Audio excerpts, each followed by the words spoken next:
Les cuento, este trabajo fue fruto de una larga colaboración producto en parte de nuestras propias tesis doctorales, para que se imaginen cuánto porque se llama hace un rato. Y finalmente fue publicado este año en el Journal of Comparative Family Science. Entonces el título es Más allá de la segunda transición demográfica, la convivencia en Chile.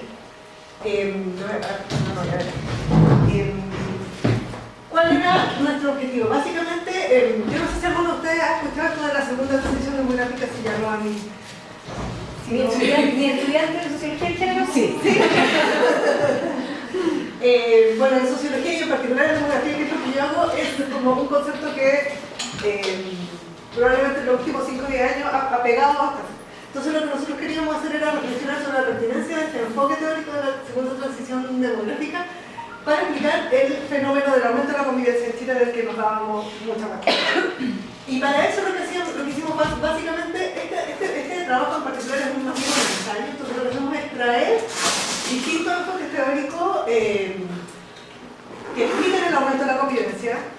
Uno de ellos es el de la segunda transición demográfica, pero también como explicaciones alternativas y ver cuál de esas explicaciones posibles hace más sentido para Chile. Entonces, partamos del dato de base, ¿no es cierto? Que es este aumento de la convivencia en Chile. ¿Qué es lo que sabemos sobre el fenómeno de la convivencia en Chile? Probablemente los estudiantes de la sociedad lo saben todo. El gran dato, el que como que a nivel internacional sorprende, es que la convivencia ha tenido un aumento muy rápido y muy grande en Chile, igual que en otros países del Cono Sur, que el fenómeno bien parecido en Argentina y en Uruguay. ¿No es cierto? Al principio de los 90 todavía era muy bajo, del 5% o menos. Y hoy día es la forma de unión más común, aunque está, no es que sea así, 80%, más bien 55, 45% por el matrimonio si uno considera solamente gente que vive en pareja. Ahí hay un dato más certero, ¿no es cierto? Prácticamente se duplicó entre 1992 y 2002 y al año 2017 más del 50%, poquito más del 50% de las mujeres que vivían en pareja estaban conviviendo. La proporción era bastante más alta entre las mujeres más jóvenes, entre las mujeres en sus 20s que entre mujeres más viejas. Entonces eso da cuenta de que probablemente en algún punto o es posible, cuando pensar que en algún punto de su vida en pareja estas mujeres que partieron conviviendo eventualmente se casan, dado que en edades más tardías empiezan a aparecer como mujeres casadas. Otro cambio que es paralelo al aumento de la convivencia, en el fondo que es como el correlato de eso, es la disminución del matrimonio. Ya en el 2016 esta es una tasa que se ha mantenido bien estable, es como de alrededor del 3 o 3,5 matrimonios cada 1000 habitantes, lo que hay en Chile. En su momento de oro, esa tasa fue de 9, y fue un momento de oro bien largo en la historia de Chile, partió como desde el 30 hasta los 80. Esto también va acompañado por el aumento de la proporción de niños que nacen fuera del matrimonio, que es otra de las estadísticas bien impresionantes de los chilenos. Esto en el año, en los 60, que fue como que el momento en que se inició la caída de la fecundidad, la proporción de niños que nacían fuera del matrimonio en Chile era un 16%. Y el año pasado, bueno, el último año que tenemos estadísticas, que en el 2016 era del 73%. Entonces pasar de un 16 a un 76% es súper impresionante. Yo siempre digo que en comparación con alguien de Estados Unidos, es el número gigante. En Estados Unidos alrededor del 33% de los niños nacen fuera del matrimonio. Y los gringos por eso ya se escandalizan. Significa que como que hay muchos niños no matrimoniales. Nosotros estamos duplicamos eso. Acá hay una imagen de estas tendencias demográficas que estamos conversando, ¿cierto? Es el aumento de la convivencia entre 1970 y el año 2017. Estas son solamente mujeres que vivían en pareja, entonces las que no están conviviendo están casadas. El dato de la línea punteada son todas las mujeres entre 20 y 45 años, que es como la edad de vivir en pareja, son muy jóvenes, después pueden estar viudos. Lo más impresionante, como ustedes pueden ver, es la línea de bienes grandes, que son las mujeres jóvenes, de 20 a 29 años. En el año 2017, el 75% de las mujeres jóvenes que vivían en pareja lo hacía conmigo, en vez de estar casadas, y entre las mujeres que son un poquito más viejas, 43% de las mujeres entre 30 y 45 años estaban conviviendo en el 2017. Entonces, sabemos que ha aumentado la convivencia. Ese es el punto de partida, como yo les decía, eso pasaba en un montón de los otros países del Cono Sur también, que también partían de niveles de convivencia más bien bajos y fueron aumentando mucho a partir de los 90. Y como esto también ha pasado en otra parte del mundo, la explicación de la segunda transición demográfica como una explicación bien obvia para este fenómeno. ¿Qué es esto de la segunda transición demográfica? Es básicamente una respuesta a la teoría clásica de la demografía, esto es el invento de demógrafos, que es la teoría de la transición demográfica, de la que probablemente sí hayan escuchado, ¿no es cierto? Aunque sea en el colegio, la clásica teoría, la única teoría de la demografía que una disciplina ahí un poco teórica. Que básicamente esta teoría que da cuenta de que a medida que las sociedades se modernizan, se pasa de un régimen de alta mortalidad y alta natalidad a un régimen de baja fecundidad o natalidad y baja mortalidad. Lo que esa teoría predecía, estrictamente, como bien demográficamente, era que se iba a llegar a una población estable, lo que significaba que la tasa de crecimiento, la tasa de reproducción, digamos, la tasa de global de fecundidad iba a ser de 2,1. Con esa tasa, la población justo se reproduce. Significa que cada mujer tiene en promedio 2,1 hijos, por sí misma y su pareja. Y ese 0,1 es para dar cuenta de la mortalidad de una bebé. Y eso esperamos, la teoría. Llegamos al nivel de reproducción, ¿no es cierto? Y hasta ahí nomás baja la fecundidad. Y lo que pasó históricamente fue que primero en Europa del Norte, en Escandinavia, esa teoría, justamente la caída de la fecundidad deteniéndose en el 2,1 dejó de funcionar. Porque empezaron ya en mitad de los 80 las mujeres a tener menos que 2,1 hijos, o sea, tener muy poco hijos. Ustedes sabrán que hoy día hay países asiáticos, sobre todo, en que el promedio es de un hijo por mujer, incluso hay algunos países que tienen menos de un hijo por mujer. Entonces, eso hizo que algunos autores empezaron a pensar en por qué esto ocurría y surgió la idea de una segunda transición demográfica, algo que pasa después de la transición demográfica. Los autores clave acá son un holandés y un belga. Roland Stana y Dirk van de Kat. Y básicamente lo que ellos hacen es una teoría más o menos más amplia que puro cambio de la fecundidad para dar cuenta del cambio en familia, en estructuras familiares, fertilidad y pareja. Y originalmente lo pensaron para Europa del Norte, pero después ampliaron esta teoría a el resto de Europa, Estados Unidos, básicamente están pensando en todo el mundo.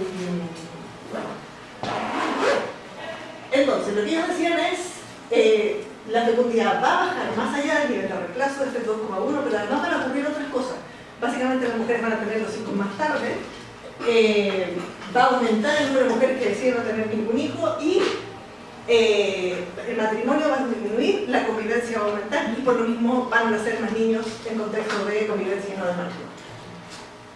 Ahora, para que esto ocurriera, como ya estaban pensando originalmente en Europa del Norte, hay un contexto social particular. En el fondo ellos dicen, estos cambios ocurren, estas tendencias demográficas se dan en sociedades que tienen estabilidad política, o sea, democracias consolidadas y también economías consolidadas, o sea, capitalismo avanzado. Eso es como el requisito un poco estructural de que se puedan dar estas tendencias demográficas. Pero además hay como un requisito cultural, que básicamente tiene que ver con la aparición de las necesidades de segundo orden o de más alto orden. Y los autores en que ellos se apoyan para hablar de esto, básicamente es Maslow, el psicólogo, del que probablemente por ahí una cabeza dijo que sí, o sea que ya por lo menos escuchado. Esta es una de las cosas básicas que le enseñan a la gente que estudia psicología, ¿cierto? La teoría de la pirámide de las necesidades de gasto, ¿cierto? Básicamente las personas tienen necesidades de distinto orden, se parte por las necesidades básicas, alimentación, abrigo. Esas son las primeras necesidades que las personas tienen que satisfacer. Una vez que esas necesidades están satisfechas, empiezan a emerger estas sociedades de más alto orden, como la seguridad, el apoyo social, la autoestima, y en la parte más alta de esa pirámide está la autorrealización, ¿no es cierto? Esta idea de la autorrealización, la búsqueda del desarrollo personal, de la autonomía, de la libertad de expresión, ocurre una vez que todas esas otras necesidades están satisfechas. Y por eso tiene mucho sentido con el capitalismo avanzado y la democracia consolidada, ¿cierto? Una vez que uno está seguro de que toda la seguridad física fundamental ya está lista, ahí puede aspirar a ideas como de autorrealización. Y en ese contexto es que la convivencia tiene más sentido que el matrimonio, porque la idea es que el sujeto, de como que estaba tomando todas estas decisiones de familia, es un sujeto que está pensando en su propio proyecto de vida todo el tiempo, y entonces ese proyecto de vida perfectamente flexible puede ir cambiando a medida que la persona va pasando por la vida, y cualquier cosa que sea más libre es mejor, ¿no es cierto? Y en la convivencia es más libre. Es más fácil terminar una convivencia que un matrimonio. Es más fácil ser un sujeto que persigue su propio desarrollo si uno tiene pocos hijos o si no tiene ninguno, que si tiene muchos, ¿cierto? Lo dijo como que a uno la base. Como que...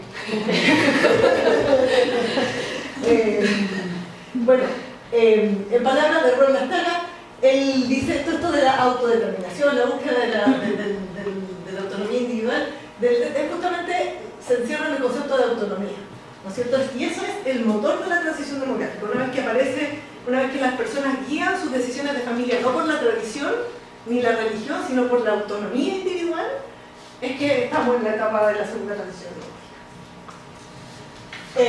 Y lo interesante es que, por lo menos Lastaga, en sus escritos de mitad de los 80, profundizó un poquito en la idea de autonomía y mujeres. A nosotros nos costó encontrar esto antes, pero finalmente fue importante hacerlo. En el fondo él dice, para las mujeres la autonomía es emancipación femenina. Y eso significa, o eso se logra una vez que las mujeres son autónomas, tienen que tener independencia económica, y que es una cosa que un montón de gente ha dicho, pero lo interesante es que también habla de poder político. Eso a mí me pareció súper interesante. En el fondo no solamente es la capacidad de las mujeres de estar metidas en el mercado laboral como antes no estaban, sino también es ocupando puestos de poder. Porque si no estamos ocupando posiciones de poder político, en el fondo como que el orden social no tiene por qué alterarse. En el fondo eso permite que las mujeres tengan control de su propio cuerpo en materia de reproducción y de sexualidad. Y eso, en la práctica, en términos de tendencia demográfica, se expresa en fenómenos como el aumento de la convivencia, la disminución del número de hijos y, por cierto, la inclusión de las mujeres en el mercado laboral. Entonces, tenemos esta idea de que el cambio cultural, el cambio en las necesidades o los valores que llevan a la persona estaría explicando este cambio más estructural en las estructuras familiares y en las tendencias demográficas. El punto es, y en el fondo una de sus manifestaciones sería el aumento de la convivencia.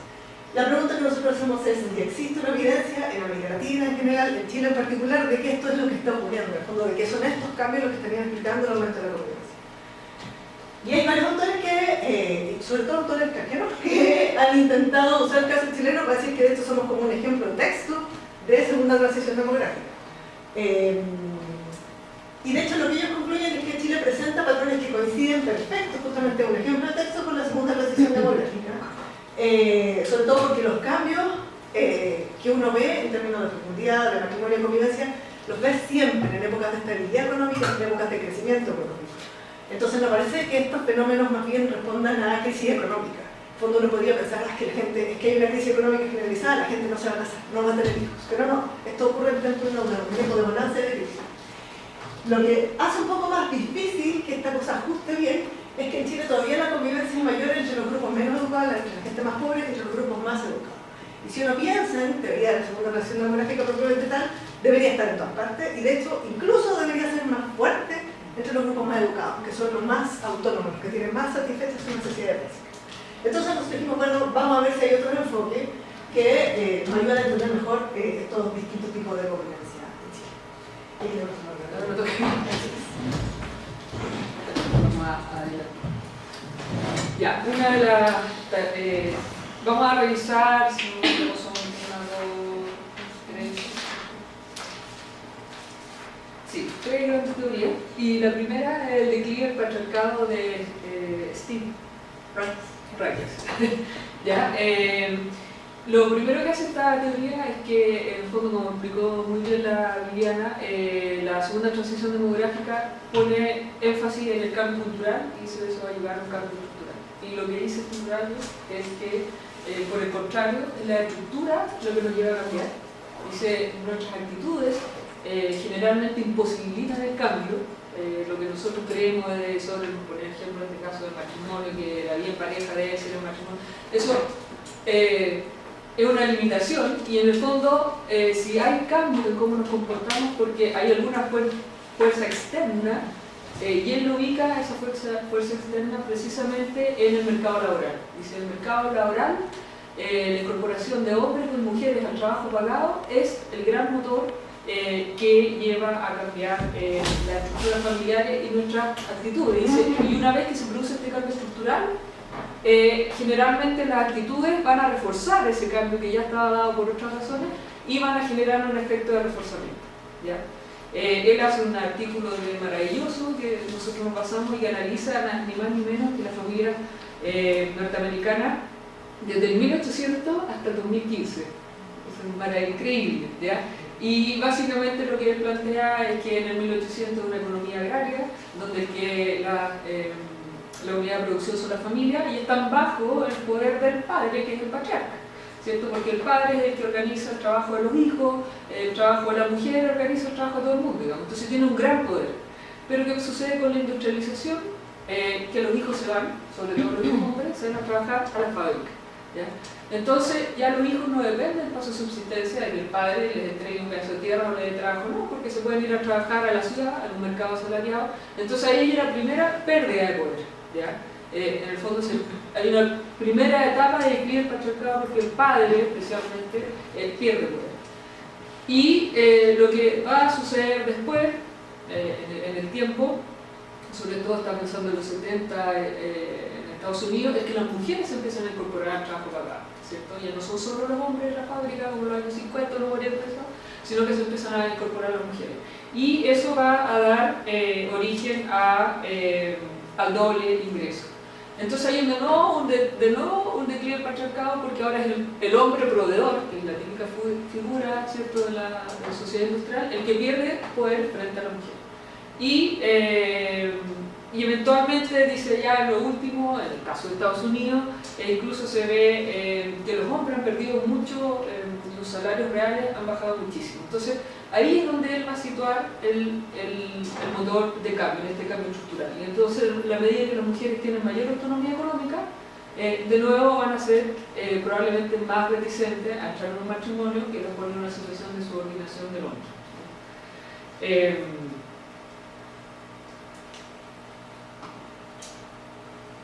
Perdón, esto es lo que justo expliqué antes, perdón, pero ya está explicado. Sí. A continuación, que hice un cambio en el orden, ya, que la segunda es la primera teoría, entonces el declive del patriarcado. La segunda teoría, y que engancha muy bien con esta, es la de la revolución de género, ¿ya? Que también va a plantear que es el cambio estructural el que lleva a cambios en nuestro comportamiento, digamos, ¿ya? No es que sea la actitud primero, ¿ya? Ahora lo importante es que la revolución de género también es muy similar a la teoría del declive del patriarcado en el sentido que la incorporación de las mujeres al trabajo pagado, o sea, su creciente autonomía económica,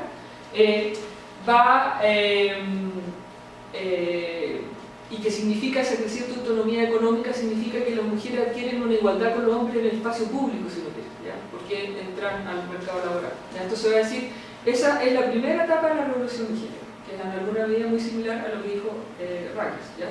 Pero lo interesante es que ellos dicen, bueno, pero la revolución de género tiene una segunda etapa para que esté completa. Y esta segunda etapa consiste en que es el hombre el que se incorpora al trabajo no pagado, o sea, en una igualdad de género en el ámbito privado. Y dice, ¿qué es lo que sucede? Que cuando hay una igualdad de género, si uno quiere, en el ámbito público, que va de la incorporación de las mujeres al trabajo pagado, generalmente son las consecuencias que tiene es un retraso del matrimonio y un aumento de la convivencia, ¿ya? ¿Por qué? Porque en el fondo la mujer está agregando un ámbito de acción, digamos, de despliegue de su agencia, pero sigue igual a cargo de la casa. Entonces, es cierto, lo que probablemente te han escuchado, la idea de la doble jornada, ¿cierto? Entonces la mujer gana autonomía económica, pero también gana una cantidad de trabajo y todas las encuestas del trabajo muestran que las que más trabajan son las mujeres, digamos, si sumamos el trabajo pagado y no pagado, ¿ya? Entonces dice, esa tensión, digamos, de que no hay si no va de la mano la incorporación de las mujeres a la esfera pública, de una incorporación de los hombres a la esfera privada, lleva a todo este tipo de desajuste, uno podría decir, o transformaciones en la esfera familiar.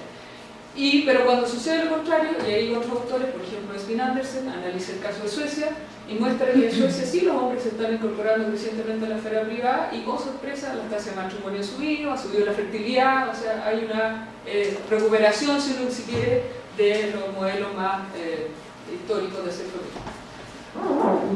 Y ahora nos pasamos entonces a la tercera teoría, que en realidad son dos, que es el modelo de la desventaja y el sistema de nupcialidad dual. Ahí las abreviaciones corresponden a su nombre en inglés, ¿ya? El Pattern of Disadvantage y Dual Marriage System. Ahora, ¿por qué unimos estos dos enfoques? Porque básicamente el modelo de la desventaja se basa en la experiencia de Estados Unidos, donde las mujeres que conviven suelen tener un bajo nivel educativo, entonces se asocia la convivencia a pobreza, digamos, ya dependencia estatal. Y el otro explicación, que es el del sistema matrimonial dual, también va a decir que las formas de nupcialidad van a ser distintas según clase socioeconómica y que básicamente también coinciden en que la convivencia es más frecuente entre clases de menos ingresos, ¿ya? Ahora, lo interesante es que el modelo de la desventaja viene de la experiencia de Estados Unidos y el sistema de matrimonialidad dual viene de un análisis más amplio de toda América Latina. Ahora, no es menor que los dos sean de América, del norte o del sur. Hay ciertas similitudes. Ahora, el sistema de nupcialidad dual básicamente tiene que ver con nuestro pasado colonial, ¿ya? Dicho de manera muy simple, lo que plantea este enfoque es que el hombre blanco, que es cierto que el hombre que coloniza, el hombre conquistador, sea español en América del Sur, digamos, portugués en Brasil, o británico o francés en el Caribe, instala un sistema que está basado, por supuesto, en la colonia, en la raza. Entonces, los de misma, o de casta, si uno quiere, pero con componente de raza muy fuerte. Entonces, los blancos solo se pueden casar con los blancos. Eso significa que el hombre blanco solo se puede casar con la mujer blanca, ¿ya? Y obviamente hay una escasez, pensemos en el cono sur, de mujeres blancas, ¿ya? Entonces el hombre blanco se arroga el derecho de que, si bien se tiene que casar con una mujer blanca, puede tener relaciones sexuales extramaritales o informales con mujeres de todos los otros colores. O sea, le hace con las mujeres esclavas en la economía de la plantación, acá en la hacienda, con todas las inquilinas, digamos, de la hacienda, el derecho penal, ese tipo de cosas. Entonces, por eso se habla de un sistema dual. Entonces el matrimonio queda como algo exclusivo de las clases altas, que son los blancos, digamos. Además que, por supuesto, en esa época la Iglesia Católica pone una serie de exigencias muy difíciles de tener, por ejemplo, tener padre legítimo. Entonces, si yo soy hijo de conviviente, por supuesto, el padre no es legítimo, no existe, entonces tampoco yo me puedo casar si soy mestizo, etcétera, etcétera. Hay que tener dinero y cumplir con una serie de requisitos. Ahora, lo interesante es que ese modelo también va a decir que ese patrón de masculinidad que instala el hombre blanco luego se va a hacer extensivo a todas las castas sociales. O sea, esta idea de la figura de la conquista sexual, y si es necesario con violencia, es el modelo heredado desde la colonia en América Latina y instalado por las clases altas, los hombres blancos. Entonces, ¿qué es lo que plantea Ahora, en este modelo dual siempre el padre es blanco generalmente, originariamente, pero es un padre ausente, ¿cierto? Porque la que se queda con los hijos es la mujer de colores, ¿cierto? Ahora vienen evidentemente incentivos económicos también, porque para una mujer esclava era mucho mejor tener hijos mestizos, digamos, con el dueño de la plantación, porque probablemente ellos no iban a ser esclavos, cuando eso sucedía en América Latina, en Estados Unidos no. Jefferson, famoso, ¿cierto?, de la Constitución, ¿cierto?, de Estados Unidos, él tenía dos casas, la casa oficial y después la casa con su mujer esclava. Y tuvo muchísimos hijos. Bueno, todos los hijos de Jefferson trabajaban en su plantación como esclavos. Eso en América Latina era poco habitual. Generalmente en la economía de plantación, en Brasil, qué sé yo, los hijos, digamos, del dueño de la plantación terminaban siendo capataces, alguna clase media, digamos, no esclavos. Entonces había también en ese sistema económico, digamos, un fuerte incentivo para las mujeres para tener hijos con hombres blancos, ¿ya? Entonces eso va a llevar, sumado a las dificultades del matrimonio, que finalmente la convivencia se concentre en los bajos ingresos. Y en ese sentido, similar al patrón de la desventaja, tiene que ver la convivencia finalmente con problemas de pobreza, de marginación de todas las instituciones formales, etcétera, etcétera. Bueno, esos son los enfoques que nosotros revisamos y la pregunta entonces es ¿qué pasa con el caso de Chile? ¿Ya? Entonces nosotros, lo dijo muy bien Viviana al principio, teoría de la transición, la segunda transición demográfica, originalmente menciona factores estructurales, finalmente no los estudian, y pone un fuerte foco en factores más bien culturales y ideacionales. Entonces nosotros dijimos, bueno, veamos qué pasa primero con los factores estructurales y luego veamos qué pasa con los factores ideacionales. O sea, hagámonos cargo de esta diversidad de elementos. Y nosotros nos concentramos en 3 factores estructurales, que evidentemente uno central es la participación de la mujer en el mercado laboral, porque vemos que salió en varias teorías. También consideramos que el cambio de la estructura legal es muy relevante, y también los cambios en el sistema de la protección legal, o sea, qué pasa con las políticas públicas, ¿ya? Está un poco chico. Acá, esto es la participación de la mujer en el mercado laboral. Aquí el dato interesante, vamos a destacar esta línea acá, que es la participación total, ¿ya? Y si ustedes ven donde se produce el principal salto en el año 92 al 2002, ¿cierto? Que hay casi 10 puntos de diferencia. Y después vamos del 2002 al 2011, que hay más de 10 puntos de diferencia, ¿ya? Y si se acuerdan, en el primer gráfico que mostró Viviana, donde se empieza a producir el principal cambio en la convivencia es precisamente en este periodo, ¿ya? Entonces uno podría decir, aquí hay un elemento importante a considerar, ¿ya? Que se produce, donde se produce una incorporación masiva de la mujer al trabajo pagado, es sobre todo a partir del año 90, 92, qué sé yo, la vuelta a la democracia.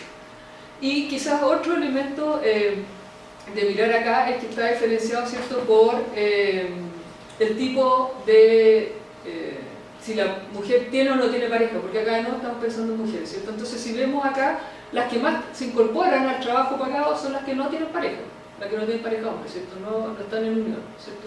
Alcanzan un 69%, siempre.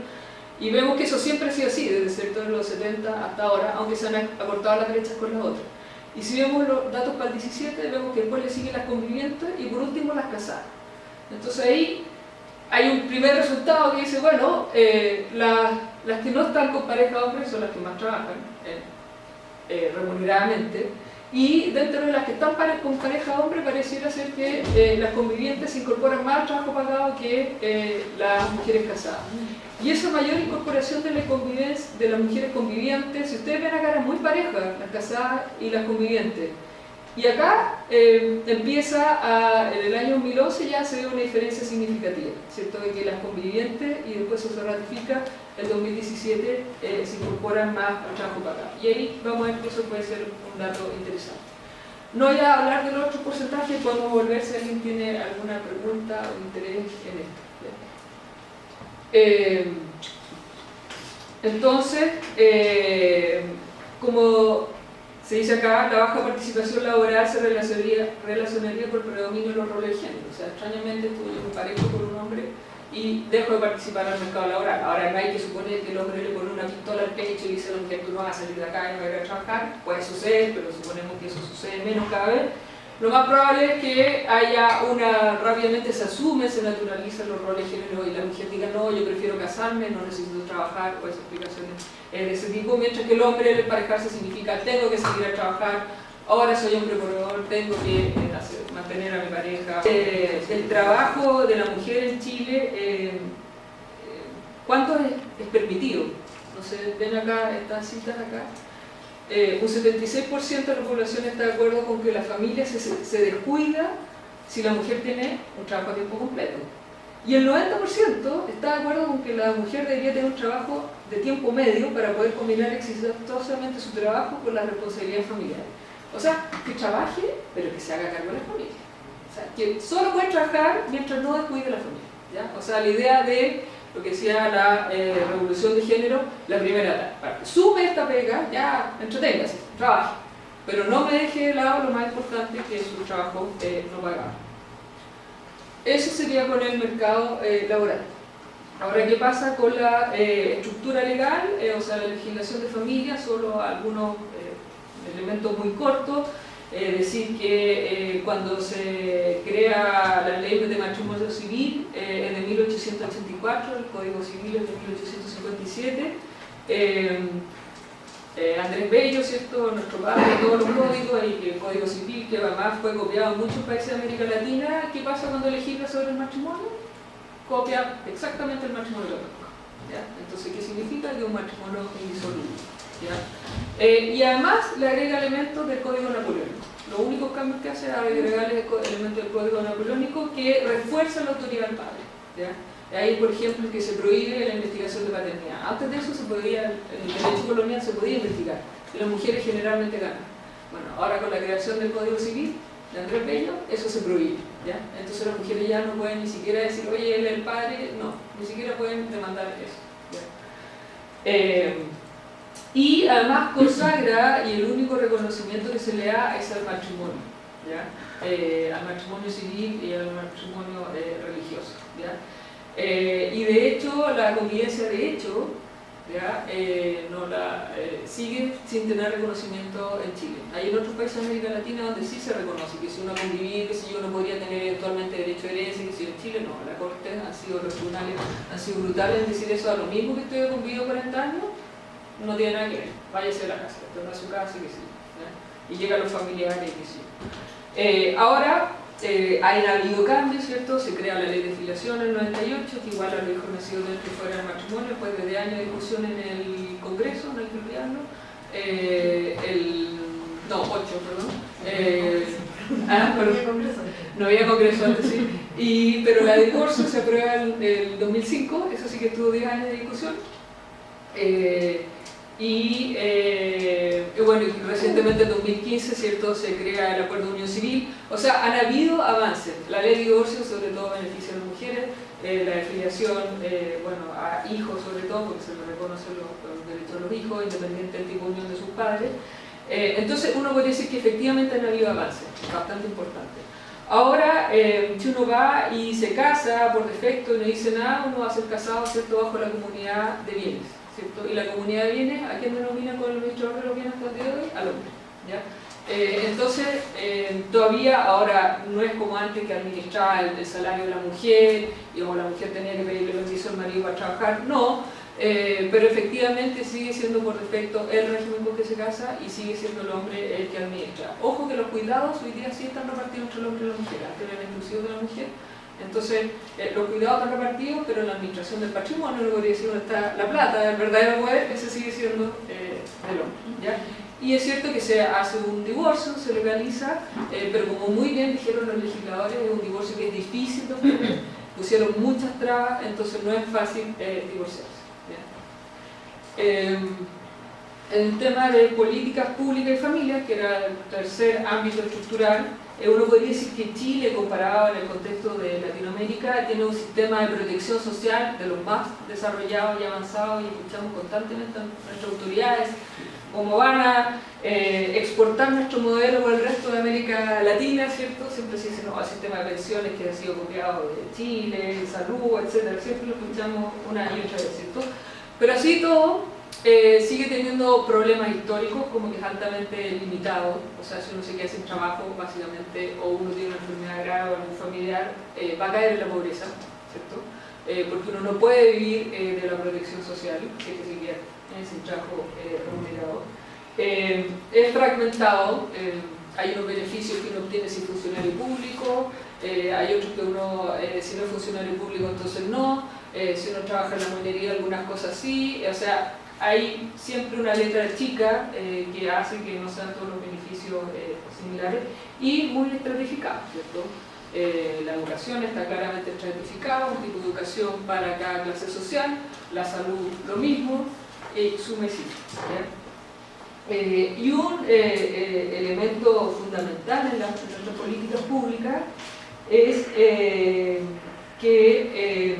desde el inicio no solo reproducen, sino que buscaron poner un modelo de familia, ¿cierto? Y ese modelo de familia es que el hombre fuera el encargado de proveer y la mujer transformarla en dueña de casa. O sea, que los hombres responsables, buenos trabajadores, buenos padres, y buscar que las mujeres fueran buenas mujeres, que básicamente fueran buenas dueñas de casa, buenas esposas y buenas madres. ¿Ya? Recordemos que en Chile se crea primero la libreta de familia que es el carnet de identidad. ¿Ya? Eso habla mucho de cómo existimos frente al Estado chileno, especialmente las mujeres. ¿Ya? sin libreta de familia uno no podía, ahora es menos, pero históricamente el tener la libreta de familia era tu puerta de entrada para tener acceso a una serie de beneficios sociales.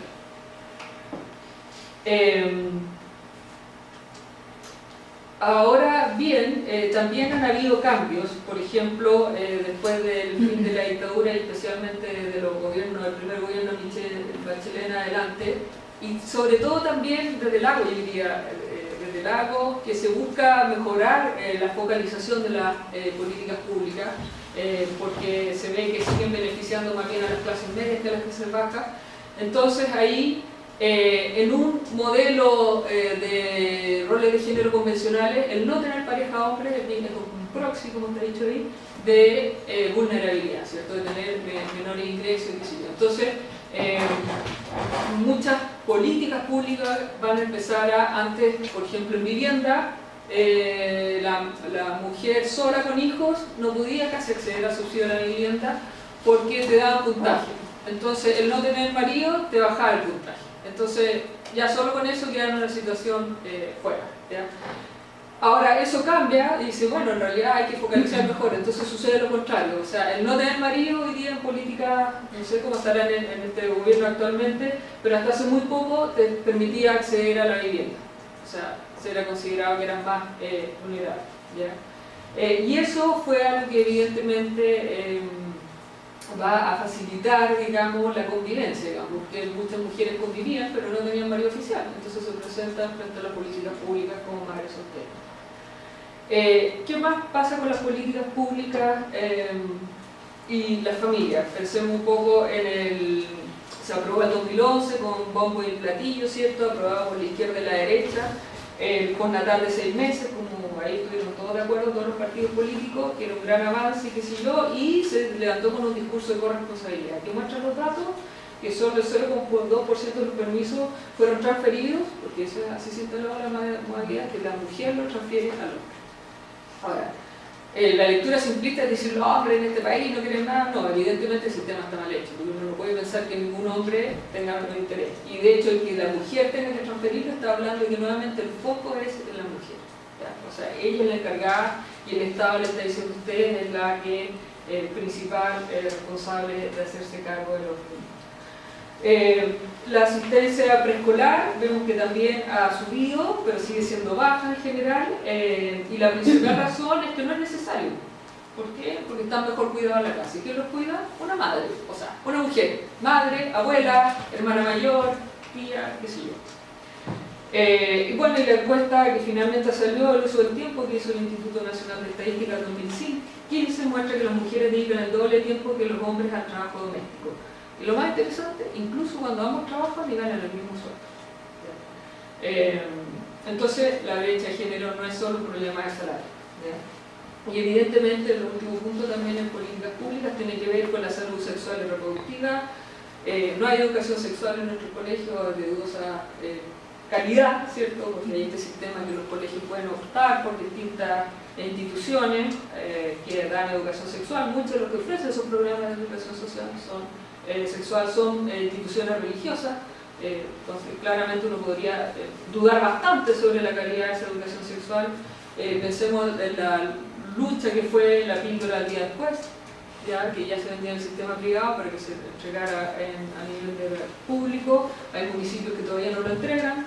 ¿Qué decir de programas de sexualidad dirigidos a adolescentes? En general, toda la maquinaria de atención y ofrecer anticonceptivos o método de control de natalidad funcionan después del primer embarazo, pero no va a prevenir el primer embarazo. Entonces, una vez que ya se tiene hijos, y bueno, la guerra casi santa que fue la interrupción del embarazo en 3 causales. Eso sería en términos de cambio estructural. Entonces ahora vamos al cambio ideacional que no vimos. Vamos a ver 3 temas, que es la baja de los matrimonios forzados, la emancipación de la mujer y la igualdad de género. El matrimonio forzado. En general, en nuestra investigación, lo que sale es que el matrimonio forzado es más frecuente en grupos de bajo ingreso. O sea, es raro que alguien de una joven de clase media que se queda embarazada o se embaraza, los padres le van a decir, ya, tienes que ir a casarte con el padre. O lo mismo al hombre, dice, no, puedes tener que hacerte cargo de ese niño y casarte con ese mujer. Hoy día es difícil encontrar ese discurso en las clases medias, pero en las clases bajas todavía a veces existe. ¿Ya? Y lo que yo encontré en mi tesis de doctorado es que en general, dicho esto, en general uno observa al comparar los discursos de las generaciones jóvenes con lo que ellas decían de que habían pasado sus propios padres, hoy día es mucho menos habitual que uno lo obliguen, incluso en las clases bajas, a casarse producto de, uno, estar embarazada o tener sexo premarital, que eran las razones habituales. ¿Ya? Yo en mi tesis de doctorado investigué a jóvenes de La Pintana y Cerro Navia y muchos de sus madres especialmente habían sido obligadas a casarse, ya sea porque tenía sexo premarital o porque estaba embarazada. Y en cambio ella no, estaban de hecho conviviendo. ¿Ya? Entonces, hoy día los padres al parecer tienen menos poder o están menos interesados en ejercer ese poder o no cuentan con los recursos ya para movilizar ese poder de obligar a las hijas, especialmente mujeres, pero también a los hijos, a casarse, producto de tener sexo premarital o embarazo. ¿Ya? Ahora, esa pérdida de poder de los padres evidentemente es mucho más relevante para las mujeres, porque las mujeres siempre han sido mucho más controladas que los hombres en su sexualidad. ¿Ya? Eso significa que, por ejemplo, las mujeres hoy día jóvenes pueden tener una pareja sexual sin estar casadas. Y eso es una ganancia histórica increíble para las mujeres. Ahora, que no sean forzados a casarse y que entre la convivencia, eso también es algo que salió en mi tesis de doctorado, que no significa que rechacen el matrimonio, ¿ya? Sino que muchas veces es algo que se pospone, ¿ya? Por ejemplo, hasta que salga el subsidio habitacional de la casa. ¿Ya? La mujer puede decir, oye, bueno, yo ahora estoy soltera, posturo como soltera, una vez que salga el subsidio, bueno, ahí empezaremos a casar. Algo similar sucede en las clases medias. ¿Ya? Ahí no hay tanto énfasis en la vida material porque tienen mejor, generalmente las clases medias son como ustedes, tienen una carrera universitaria, no están viviendo de llegado a la casa de nadie, sino que pueden arrendar un departamento, comparten las cuentas, qué sé yo, pero les da la convivencia en un tipo de relación que está menos expuesta a la visibilidad social y al control social. Uno no se va, no sé si algunos probablemente ustedes conviven, no hicieron una fiesta así como de boda para decir, oye, estamos conviviendo, sino que se juntaron y empezaron a compartir las cuentas y qué sé yo. Y eso es importante, porque si no hay un evento tipo boda, significa que ustedes están diciendo, a mí no me interesa que la relación la mire toda mi comunidad, mi familia, ni que me opine, sino que le estoy diciendo, oye, si es que este cuento es mío, no se metan. ¿Ya? Entonces eso te da más libertad para ver si se llevan bien, cómo funciona y qué sé yo. ¿Ya? Entonces también en las clases medias hay esta idea bastante fuerte de no rechazar el matrimonio y usar la convivencia como una etapa de prueba, de ver qué sucede. Entonces en este sentido, acá el cambio sería que en el modelo convencional uno iniciaba su vida de pareja casándose, ¿cierto? Porque uno no podía tener sexo prematrimonial, menos las mujeres, ¿ya?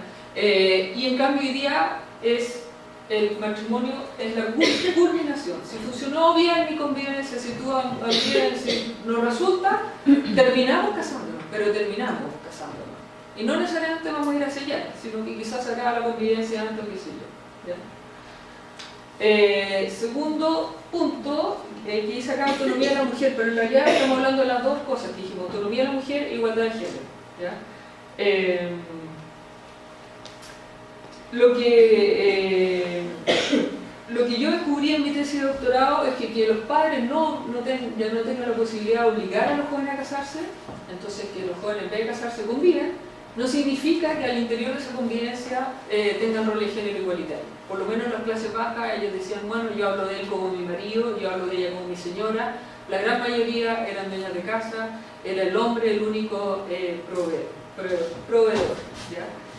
Entonces ahí uno decía, bueno, no hay matrimonio, pero básicamente funciona igual que un matrimonio, ¿ya? En términos de cómo se construye, qué significa. Ahora, en el caso de los convivientes de ingresos medio altos, sin hijos, todo lo contrario. Súper igualdad de género en el discurso. Lo primero que se comparte son las cuentas, los gastos, ¿cierto? Siempre se compartían, y se compartían bastante las tareas del hogar, ¿ya? Aunque las mujeres solían reclamar que sí se compartían, pero ellas tenían que administrarle y decirle hay que hacer esto, limpiar el baño, limpiar la cocina, qué sé yo. Y los hombres también nos decían, bueno, en realidad igual me reclaman que no dejo ordenado y qué sé yo. Entonces, pero había bastante, se compartía bastante. Ahora, en los mismos convivientes de ingreso medio alto, pero con hijos, se desvanece la igualdad de género. ¿En qué sentido? Que si bien todas son mujeres profesionales, la gran mayoría, ellas asumen el cuidado de los hijos. ¿En qué sentido? Eso se traduce en que las menos dejan de trabajar derechamente y la gran mayoría empieza a trabajar de manera media jornada o qué sé yo. Y ahí el hombre asume el rol de como principal proveedor y muchos hombres incluso empiezan a trabajar más para proveer más porque la pareja la mujer está ahora cuidando a los hijos. Y bueno, esto lo puede decir usted, un profesor de esto soy yo. Para variar un poco, porque... Bueno, esto también tenía que ver un poco con lo que pasa cuando nacen los hijos al interior de las parejas. Es un poco más viejo de mí, que tenía que ver con cómo para el cuidado de los hijos en particular las mujeres las mujeres convivientes no se sentían tan apoyadas por la pareja como por sus propias madres. Y naturalizaban esa explicación con ideas como es que hay que dar nervios, el niño es tan chico, entonces hoy llegamos casados a trabajar. En el fondo, cuando nosotros nos preguntábamos quién la va a ayudar a cuidar a este hijo recién nacido, y había como una alternativa, su marido, una nana, su mamá. Su mamá era definitivamente la primera persona en la lista. Lo que a mí también me salió. O sea, efectivamente, incluso teniendo pareja. En el fondo, aquí lo que nosotros concluimos es que como que los hijos, cualquier tipo de igualdad de género, puede ser muy grande, desaparece cuando aparece. Claro, ahí se enfatizan los roles, se actúan, digamos, los roles de género convencionales. Ahora, lo que a mí me salía en las mujeres de clase media alta es que, por supuesto, había un discurso muy moderno detrás de esto, ¿cierto? El proyecto de vida se centraba en una supermaternidad, o sea, buscan ser como una supermadre, se informan, leen, recurren a las teorías del apego, etcétera, etcétera. Entonces, su proyecto de vida pasa a ser en torno a la maternidad, ¿ya? Pero es una justificación moderna con un comportamiento totalmente tradicional, ¿ya? Dicho esto, recordemos nuestra pregunta. O sea, todo esto que hemos visto, toda esta evidencia, ¿respalda finalmente la teoría de la segunda transición demográfica o en realidad son más pertinentes los otros enfoques o una combinación? Entonces, a nivel de discusión de resultados, el primer punto es que se acuerdan que la segunda transición demográfica plantea la autonomía individual como el principal motor, ¿cierto? Esto es la pirámide de las necesidades de Maslow, ¿cierto? Entonces, nosotros lo que vemos es que en realidad autonomía individual es un concepto demasiado amplio. O sea, acá en lo que hemos revisado uno podría decir que tiene que ver con autonomía de la mujer, por ejemplo, autonomía económica, con la incorporación al trabajo pagado. El declive del patriarcado también uno gana autonomía, pero eso tiene que ver con, estoy hablando de patriarcado acá en la definición no feminista, sino que la que viene de la antropología, la originaria del poder de los padres sobre los hijos, padre y madre, porque acordemos que las madres también son muy entusiastas de los reportes en querer casar a las hijas, digamos, históricamente, y la igualdad de género, que no es lo mismo que la autonomía, porque como vemos, se puede ganar en autonomía económica, pero no hay igualdad de género si es que el hombre no ingresa a la esfera privada. Y si el hombre no ingresa a la esfera privada, la autonomía de la mujer siempre está limitada también. Porque evidentemente está corriendo una pista de pareja, ¿ya? Entonces aquí hay que tener ojo con este concepto demasiado global y que no nos ayuda a avanzar teóricamente, digamos, para explicar este fenómeno de solo hablar de autonomía individual. Bueno, lo describe del patriarcado, yo lo dije respecto al sexo premarital, etc. Así que eso vamos a avanzar. Respecto a la autonomía de la mujer, claramente los enfoques de la... ¿Estoy incorrecto, no? No.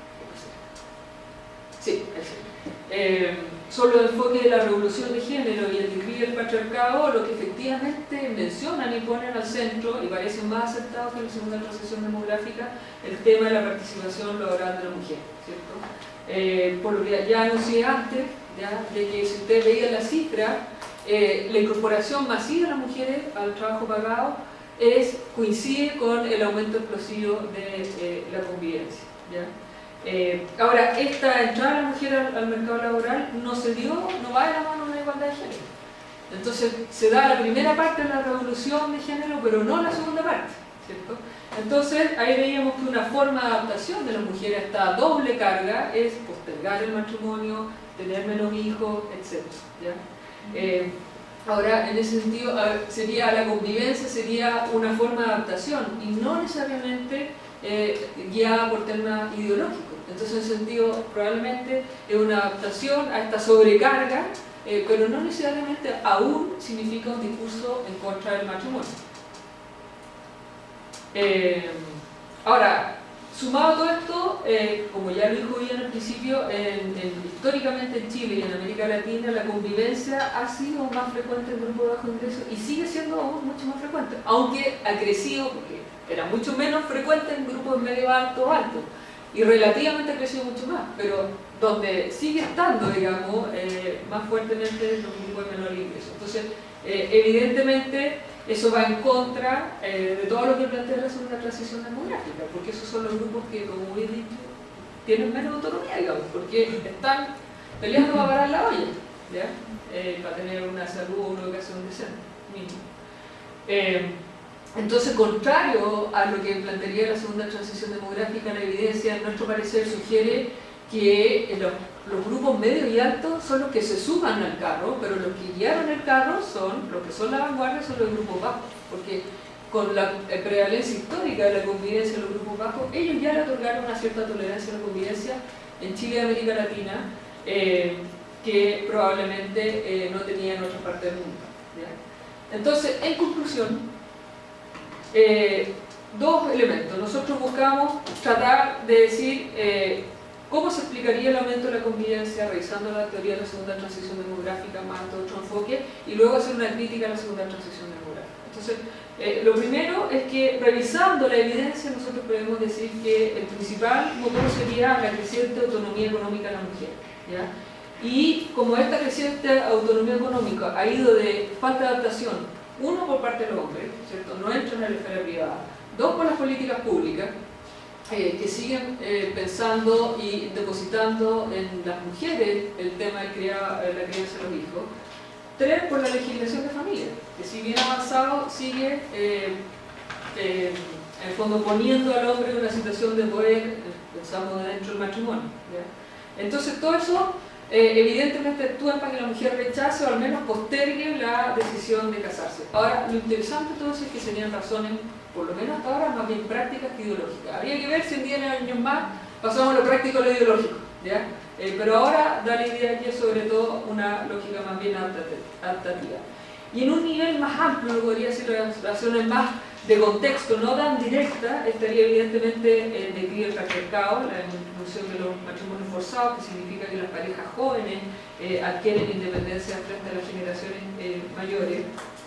Y esto también ha llevado a que el matrimonio, lo que dije antes, termina siendo una coronación de una vieja pareja, y no el inicio.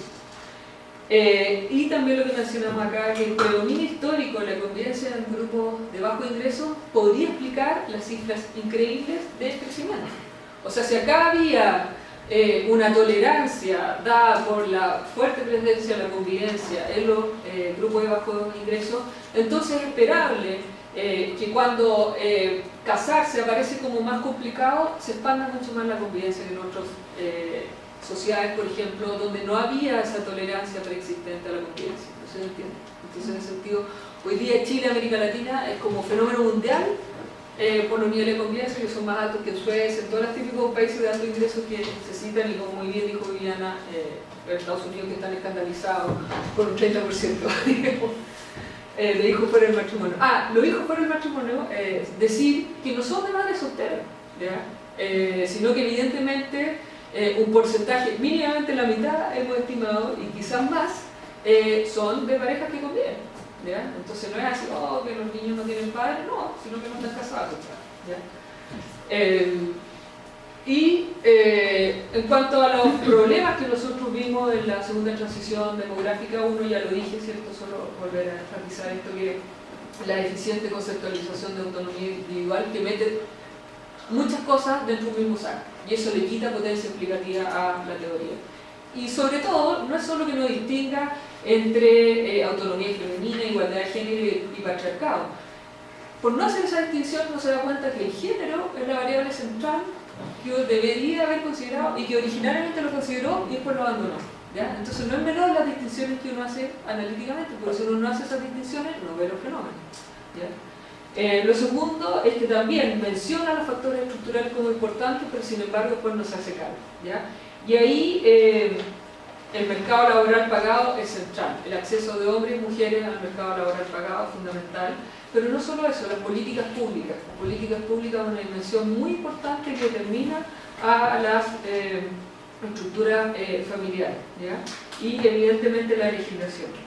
Entonces, la falta de atención a estos factores estructurales, la consecuencia más amplia es que le da demasiada importancia al factor ideológico, ¿cierto? Entonces dicen, lo que está guiando este cambio es un cambio ideacional, es un cambio que está a nivel de la cultura, pero es porque no miró la estructura, ¿ya?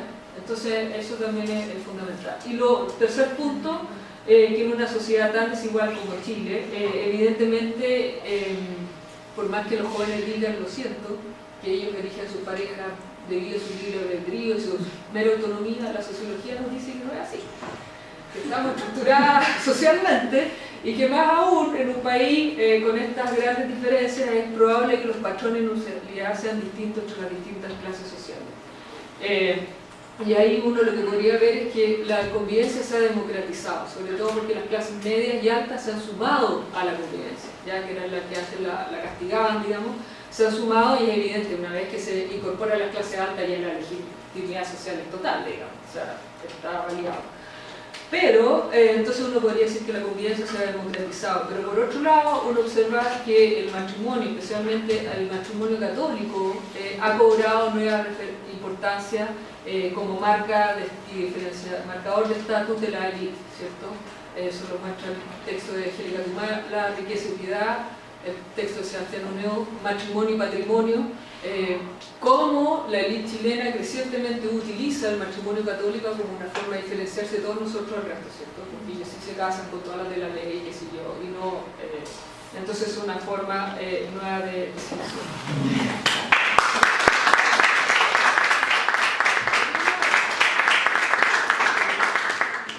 Súper bien con el... Usted me dijo una hora. Gracias. Ahora la idea es que podamos hacer una ronda de preguntas. ¿Quién quiere hacer partir?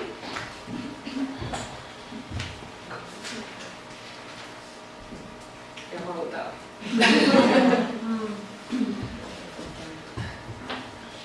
Yo voy a hacer. Bueno, muchas gracias. Me parece muy rico su trabajo. Ojalá que se publique, que parezca luego para... ¿Ya está? Ah, ya. Tenemos el punto de referencia. Sí, Tienen que socializar. sí, son muchos elementos, mucha información, entonces es difícil como ordenarse.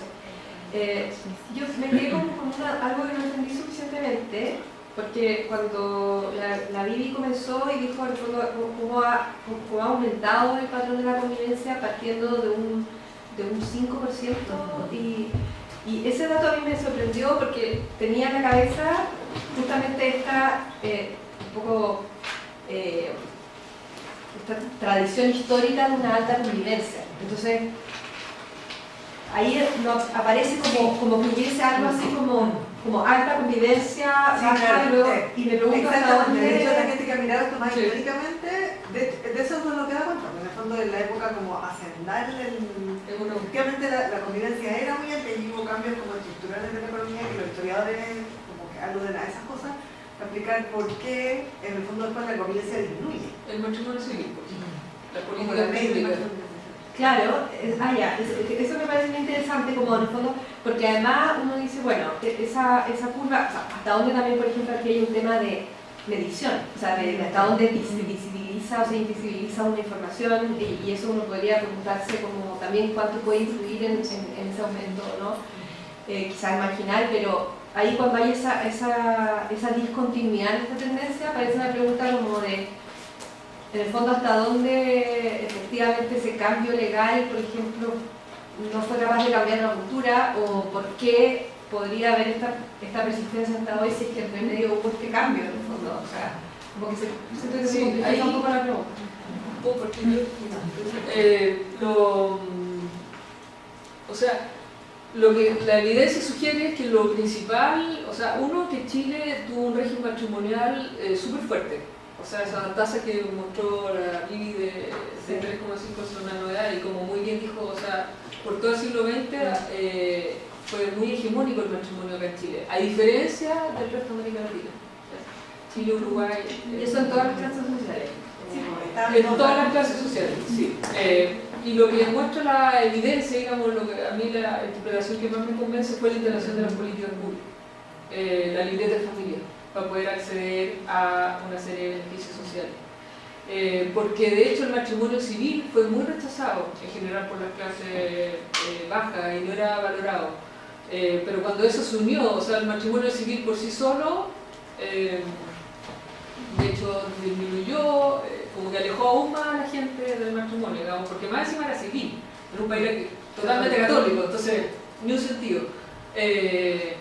Y bueno, y el cura iba al misionario y casaba católicamente, digamos, pero el civil no tenía pero cuando se unió al matrimonio civil a las políticas públicas, ahí uno ve en paralelo que en los años 30 empieza a subir notablemente las tasas de matrimonio y se mantienen estables hasta el 80 y algo, y sobre todo el 90. Y que nuevamente es como un factor súper práctico, podríamos decir, que no, quizás no alcanza a tocar un nivel más ideológico. O sea, Claro, acá uno se casa porque conviene, pero si no conviene, Y de hecho nosotros sospechamos, como que todos hemos sospechado muy, que finalmente como este despegue de entre el 90 y el 2000 probablemente tenga que ver con el cambio de la ley de filiación.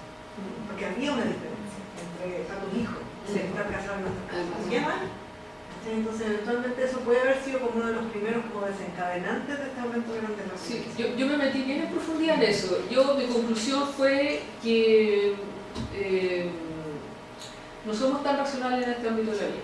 O sea, como que alguien no dice ya, bueno, el modelo convencional, claro, es casarse y tener hijos dentro del matrimonio, porque efectivamente, pero esa lógica funciona más para la gente de clase media alta que tiene patrimonio.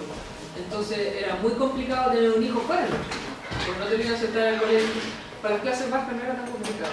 Pero sin lugar a dudas, que una vez que está la ley, facilita las cosas. Entonces yo no diría que fue, y de hecho el estudio de la Cox muestra que se mantiene bastante similar, no es claro mostrar un impacto de la ley en ese sentido, digamos. Pero obviamente que una vez que ya existe, facilita las cosas. Y la otra cosa es que yo creo que esta idea como del matrimonio como símbolo de pacto también es súper reciente. Porque antes como que Chile no tenía para tanto pacto. O sea, pensemos en los 80, ustedes no habían pero ¿cómo es hacer las fiestas ridículamente caras que se hacen hoy día para casarse? Cuando el país era pobre como una rata. Entonces era más fácil casarse, la gente llegaba y se casaba. Y se casaban en su cosa, era un almuerzo familiar y punto. Tengo otra pregunta. Sí. ¿Cómo usted ha considerado, porque como que no, hay una, o sea, aparte de lo que aparece del tema de la madre como una referencia súper transversal de cuidado de los hijos, aparece poco la dimensión intergeneracional como coparticipando o correlacionada con lo que pasa a nivel conyugal. O sea, entonces yo me pregunto, por ejemplo, el cambio en el hecho de poder quizás hoy, por un lado, contar, o desde hace un tiempo, mucho más con la ayuda de la madre, por ejemplo, porque hay más madres que duran más tiempo, en fin, ¿no? Y también, por otro lado, lo que se ha observado en el plano de la corresidencia, ¿no? Y la residencia, hasta dónde esa estructura más, esa disponibilidad de una estructura intergeneracional a la mano, por así decir, también podría contribuir en el sentido de que dependes menos de tu estabilidad conyugal para garantizar una cierta estabilidad en el plano del acceso a la casa o del cuidado del hijo o la vida cotidiana, etc. Contar con esta especie como de eje vertical más fuerte, de alguna manera hace menos dramático el que hace más tolerable el poder tener, por ejemplo, relaciones conyugales más frágiles o menos exigentes o qué sé yo. Eso es como un poco ¿La tesis la no, o sea, hay entendida la que provee todo, digamos. Sí. Y de hecho, en otras partes del mundo, digamos, es justamente el matrimonio en el sentido de que es neolocal, que te pasa una vivienda aparte, señaliza tu paso a la adultez. Acá no, sigue nominando a tus padres de con qué te casaste, cómo tenés que criar a los hijos, y eso es algo que en general, además las generaciones jóvenes les acomoda bastante. En las clases bajas, claro, bien allegados, pero en las clases medias, en el de convivencia, la cantidad de parejas que vivían cerca de la mamá, del papá, en el mismo edificio, en la misma comuna, porque era más fácil, es muy impresionante. Entonces, acá la familia extendida, digamos, que claro, cuando tú tienes recursos significa que no tenés que estar de allegado viendo bajo un mismo techo, pero comparte, vive cerca, sigue siendo fundamental. Y eso yo creo que no hay diferencia fundamental entre estar casado o conviviendo. O sea, los jóvenes convivientes así más progres, ¿cuál era su panorama cuando tenían hijos? Y un día sábado a la casa de la pareja mujer y el día domingo a la pareja de la familia de la pareja hombre. O sea, esa era su vida familiar. O sea, y eso está súper descrito, digamos, en una sociedad familistica, digamos. La encuesta, la familia es lo más importante acá en Chile, digamos. O sea, le cuesta mucho salir de la familia, relacionarse con gente distinta, etcétera, etcétera. Claro, como que solo le diría que el peso así como de la familia, de los ancestros un poco, le ha jugado por el matrimonio también en otras partes. Siempre se cita el Mediterráneo, por eso sí, como emergencia que de esa media es parte, una que los patrones. es la misma cosa, que aquí me vayan a hacer. Sí, aquí sí, pues. la ropa. Y al mismo tiempo puedo decir, Claro. novia que se venga para ahí. Sexo hay y no hay para qué casarse porque Es que mi pregunta es un poco eso, o sea, porque comparto totalmente esto, mi tesis de doctorado, que es al final el tema de la proximidad y todo eso. Pero ¿cómo podríamos pensar que, dada esa cultura, puede haber habido quizá cambios demográficos que hacen que esa estructura se fortalezca durante el tiempo? No sé, puede en parte explicar que hay ese cambio, porque en el fondo lo que tú dices es que no habría diferencia, o sea, eso se mantiene igual y por lo tanto no cambiaría no estaría influyendo en el hecho de casarse o no casarse. Y yo creo que quizás... Sí, no, en eso, perdón, ahí podría ser una precisión. Yo diría que el matrimonio marca una unión más grande con las generaciones previas, porque claro, en el fondo el matrimonio es la famosa boda. O sea, si tú te casas, que tú quieres decir, mira, yo presento mi pareja que sigue a la comunidad y en el fondo eso significa que la hago parte de la familia, ¿ya? Entonces ahí tiene que haber como cierta afinidad en términos, no sé, de política, de clase social, de lo que sea, digamos. Y lo que yo vi en los dos estudios de convivencia, tanto las clases más bajas como las clases medio altas, es que la convivencia no tiene esa exigencia. Entonces tú puedes tener una pareja que sea más disímil de tu familia de origen y se puede tolerar. La toleramos. Bueno, está emparejado con el no sé cuantito, con el no sé cuantito, no es deseable, pero están emparejados y eso se tolera. Pero es más complicado dar el paso al matrimonio. En ese sentido sí, yo creo que hay una diferencia ahí importante. El matrimonio en general exige más homogamia, si uno quiere, similitud con tu familia de origen de lo que exige la convivencia. ¿Sí?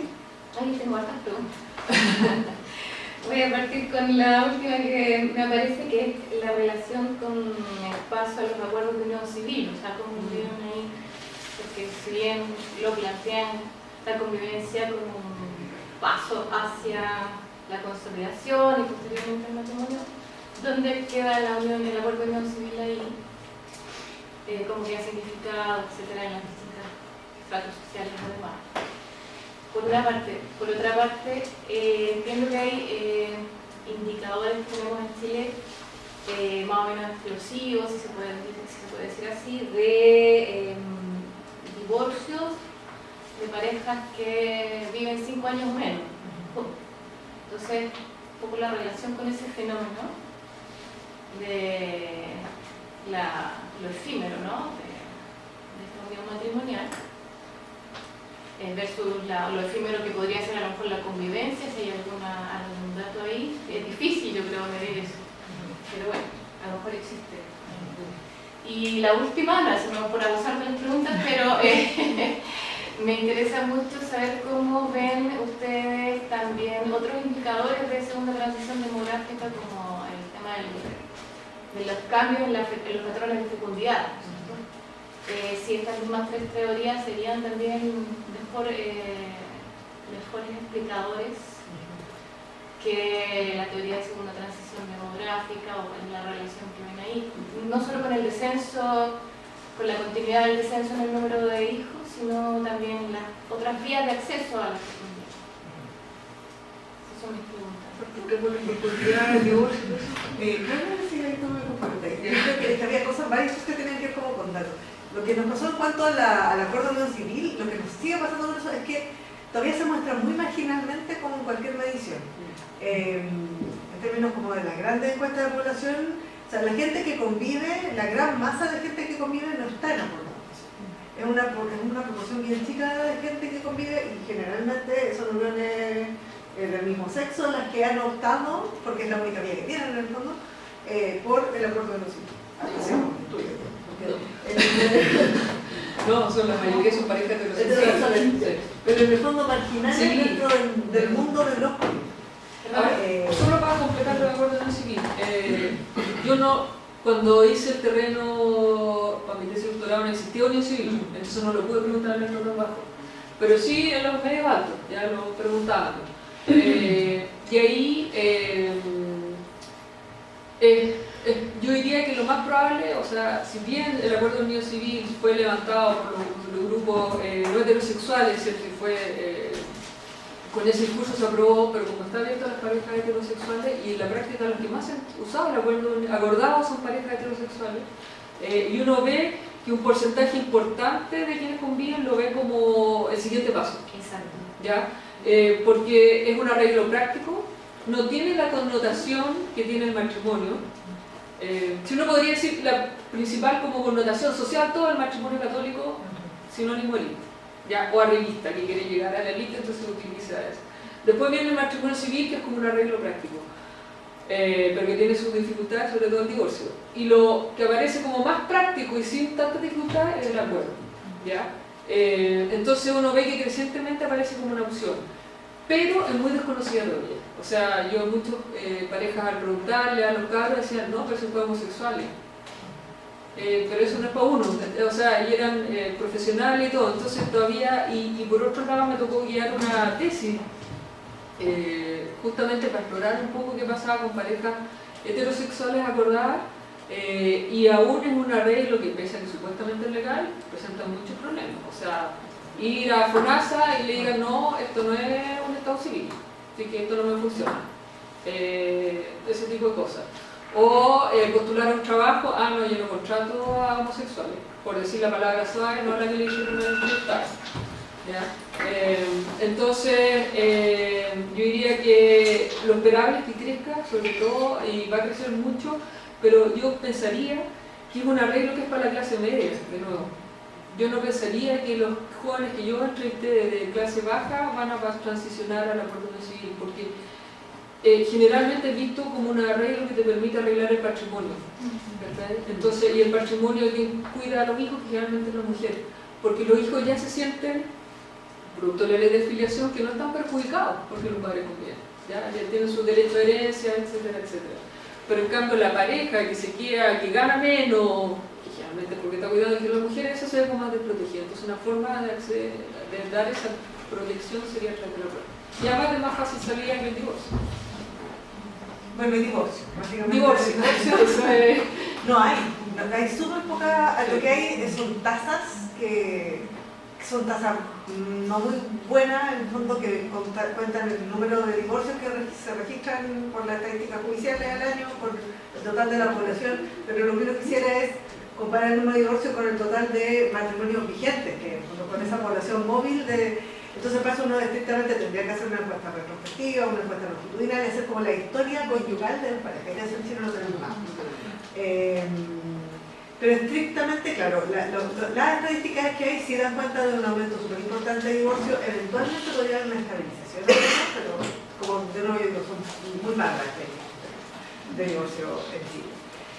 Pero es uno de los fenómenos que vienen dentro del paquete de segunda transición demográfica, junto con la disminución de la tasa de reemplazo, de la comunidad más allá del nivel de reemplazo, junto con la disminución del matrimonio, el aumento de la convivencia y junto con, para estos dos autores, la clave, así como el gran indicador de usted ya está de lleno en la segunda transición demográfica, es el aumento de la población de niños que nacen para el matrimonio. Entonces, considerando todo eso, Chile calza perfecto, sobre todo porque tiene esta súper gran proporción de niños que nacen para el matrimonio. Estructurales que ellos consideran, que como nosotros no tampoco, que el mundo es, si uno pida, sobre todo en vecindario, estabilidad económica y estabilidad democrática. O sea, como que la economía que funciona y un régimen político que no está en crisis permanente, Chile, dentro de América Latina, es como que check, ¿no es cierto? Lo que calzaba menos originalmente era el tema como del motor ideacional. Y lo que ellos hacen normalmente para mirar este motor ideacional es usar encuestas mundial de valor. Y veían que Chile estaba como que calzando con sus patrones, pero bueno, el punto que nosotros estamos haciendo acá es que tenían una visión como bien parcial porque ahí generalmente se consideraba el acuerdo de la gente con cosas como la eutanasia, el aborto, la tolerancia a los inmigrantes, a la homosexual. Sí, a la homosexualidad me parece. Y entonces había algunas cosas donde sí aparecía en el fondo, pero había otras cosas, por ejemplo el aborto, donde costaba mucho que empezara a cambiar. Y cuando esas cosas iban empezando a cambiar, entonces los autores clásicos de esta línea dicen, claro que Chile va de lleno a la segunda transición demográfica, pero justamente nosotros estamos poniendo como el foco en otras cosas que tienen que estar más condicionadas. Sí, y lo otro quizás nosotros enfatizamos mucho lo adaptativo, pero igual hay un núcleo chico, duro, que es contra el matrimonio y que sí es ideológico, pero yo creo que eso ni siquiera saldría de la estadística así, pero existe, digamos. Solo chiquitito para saber si entendí bien, que de acuerdo con lo que tú me estabas respondiendo, esta estadística te indica que hay muchos divorcios de parejas que han convivido, o sea, que han estado casadas 5 años o menos, es decir, matrimonios muy cortitos, muy fugaces. Ese no sería un buen indicador por la baja calidad de las estadísticas. O no sería un indicador, por ejemplo, de cambio ideológico o de desinstitucionalización del matrimonio. El hecho de que se disuelvan tan rápido, ¿no sería un indicador de desinstitucionalización? Yo creo que sería un súper buen indicador, pero que las estadísticas son malas. Ya, eso es exactamente lo que está pasando esta autoría y que efectivamente es un súper buen indicador, pero que las estadísticas que tenemos son súper pobres para dar cuenta de eso bien. Ok, no sería serio todavía claro. esa estadística. Un par de preguntas más, porque ya nos están avisando que el coffee está listo. ¿Tú qué dices? Hola, soy estudiante de acá de la universidad. Tengo dos preguntas, en verdad. Bueno, felicitarlas porque en verdad el estudio marca un precedente, yo creo, a nivel latinoamericano. Es necesario haber hecho esta relectura de la segunda transición. Y en verdad me queda la duda sobre cómo se aborda el envejecimiento de la población en Chile, que es un tema importante como consecuencia de la segunda transición, y qué posibilidades ven en abordar desde la política pública la corresponsabilidad, la salud reproductiva desde la educación ya en términos más concretos y la autorrealización de la mujer, como esos tres temas, cómo son abordados desde la política pública en el escenario latinoamericano. Yo, si me puedo sumar una pregunta muy chiquitita. Sí. En una de las láminas donde mostraban datos de participación laboral, hay un tema que me parece que es un dato que es súper interesante y quería ver cómo lo habían pensado ustedes, que tiene que ver con la desigual tasa de participación laboral según el estatus familiar de la mujer. Yo puedo entender el tema de que la mujer no esté en unión porque puede tener más flexibilidad, etcétera, pero ¿cómo uno puede entender, por ejemplo, la diferencia entre mujeres casadas y convivientes?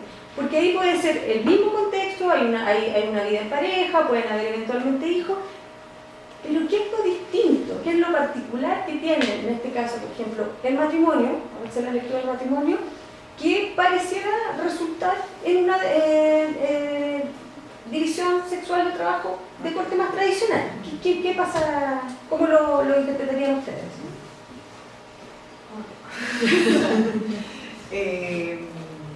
Ay, no olvidé hablar del primero, pero lo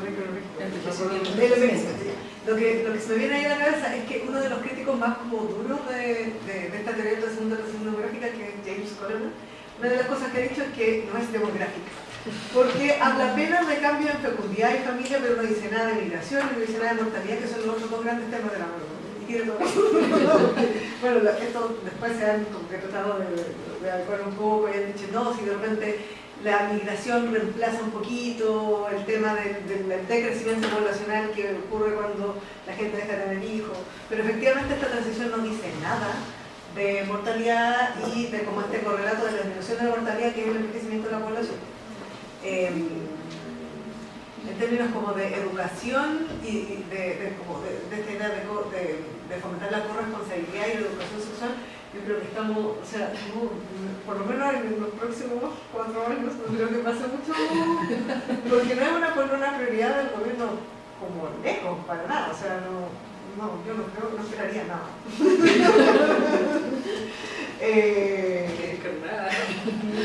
O sea, en el Ministerio de Desarrollo Social, a mí me llegaron hace poco porque estaban mirando al caso húngaro, como un caso, y era súper interesante, porque yo no sé, tuve que revisar el caso húngaro porque efectivamente ellos tienen políticas de familia, que son políticas mucho más pensando en esta idea de una segunda revolución de género.